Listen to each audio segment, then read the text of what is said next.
Hello, my name is Derek Brooks, and I'll be going over discussion one video post. One of the things I'll be going over today is the strategic planning and project setup.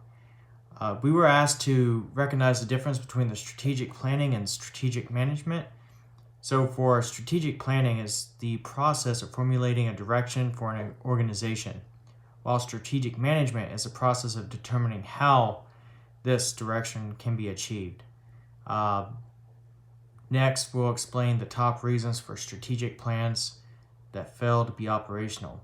One of the articles I found was a guy named Tom Wright. He wrote some common reasons why organizations fail due to strategic planning. Some of them are lack of buy-in from a team, unclear objectives, failure to account the business as usual, loss of momentum, unwillingness to iterate, and lack of alignment, and ultimately failure to celebrate the success of the organization.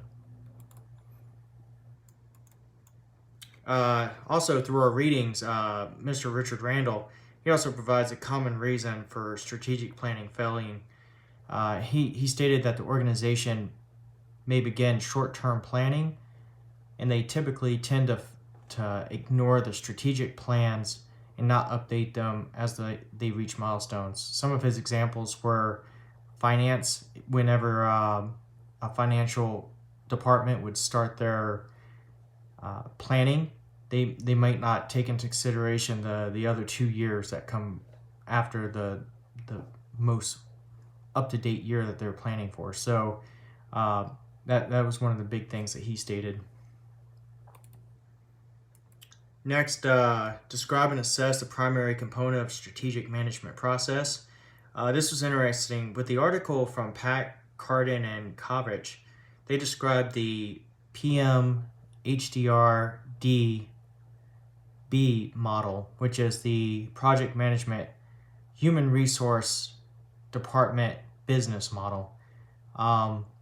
Their research was focusing on the integration of project management, human resource, and business teams.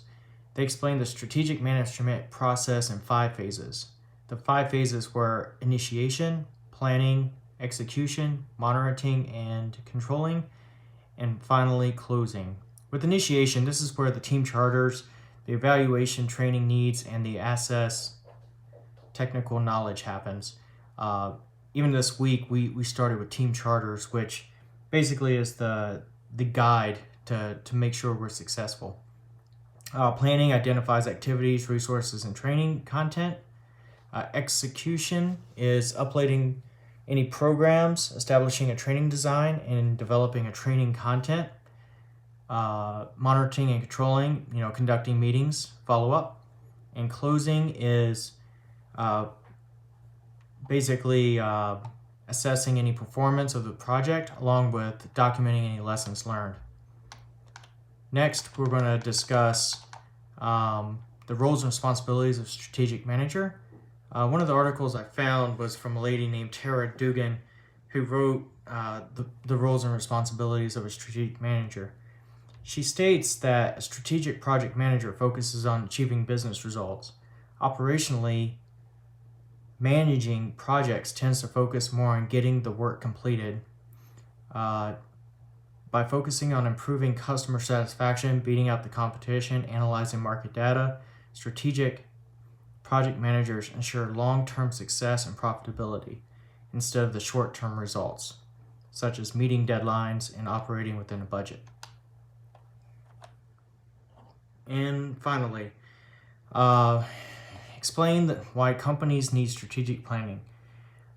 Bailey states that strategic planning is about determining how the organization should interact with its internal and external environments. This week we read a lot about the SWOT analysis and how that analyzes the strengths, weaknesses, opportunities, and threats, both internally and externally. Mostly internally, but that could probably use externally as well. The purpose of strategic planning is to determine where and when a response is necessary and what that response will be. Without the understanding of the environment, the organization could be set up for failure. With that being said, that concludes my video. Thank you.